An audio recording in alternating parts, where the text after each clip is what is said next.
You can operate a DAW with a mouse, but it's not exactly fun and not exactly efficient. If you want to record yourself into a DAW playing anything other than loops, then some sort of controller or playing device is essential.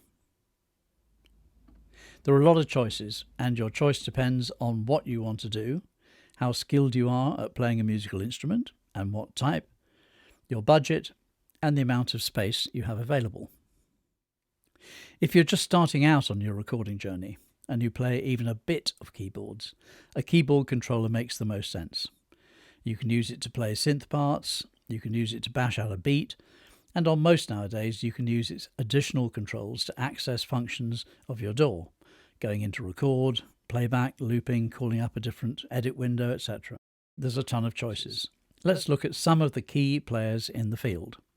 The granddaddy Japanese companies of Yamaha, Roland and Korg, in spite of making pretty much every other type of instrument under the sun, have not made a lot of dedicated controller keyboards.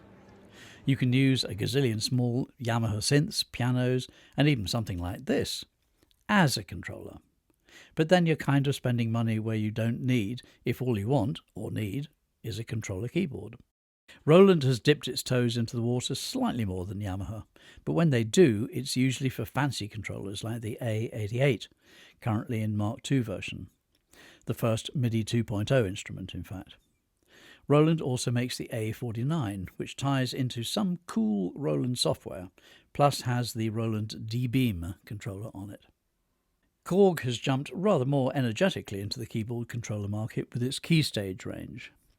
These are not cheapy, but they do offer modern MIDI 2.0 features like property exchange plus polyphonic expression.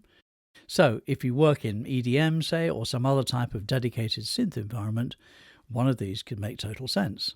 The Keystage range also ties in well with Ableton Live and in fact has its own audio interface.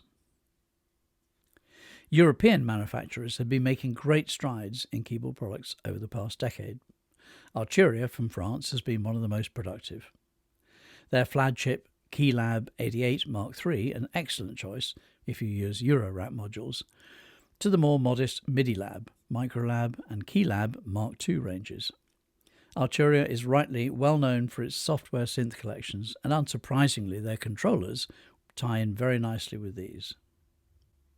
Native Instruments from Germany are not lagging behind with their flagship S88, MIDI 2.0 compliant, down to their Complete Control A49.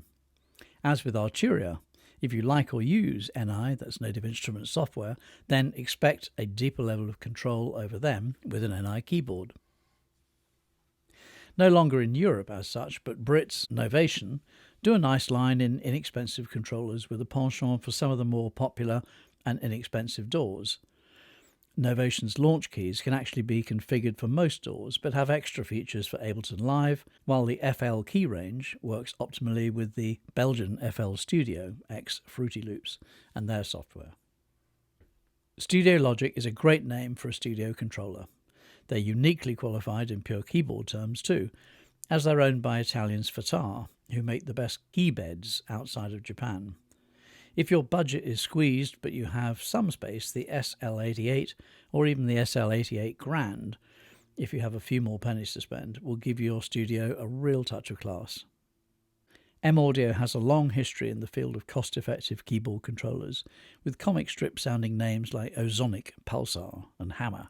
Its Oxygen series bristles with knobs and controllers and tight DAW integration, while the Keystation range tends to offer a little fewer features and mainly mini keys. Nectar from California have developed some interesting controllers over the years. Their LX range now includes 61, 49 and 25 note versions, and they come bundled with Cherry Audio and Bitwig software, and tons of virtual synths and an 8-track recorder. Akai, from quite honestly who knows where these days, has a really fascinating history. As the original developers of the MPC-60, alongside Roger Lynn and David Cockrell, its range spans drum machines, synths and controllers. Akai made a big splash at NAMM in 2025, announcing a deep time with Native Instruments and the latter's NKS protocol for integrating software sounds with hardware control. And Akai's ultra-low-cost NKS Mini will be part of this, what could be, revolution. Finally, regular size keys or mini keys. Mini keys are obviously smaller, so space is at an absolute premium, and you're only ever interested in the most basic of musical performances, then sure, go for it. But if you'd like to play piano parts or already possess some keyboard skills, go for the full-size key model every time. There are many other types of controller used in studios, from dedicated recording controllers to innovative pad and button devices to they're just plain weird, and we'll look at those in an upcoming video.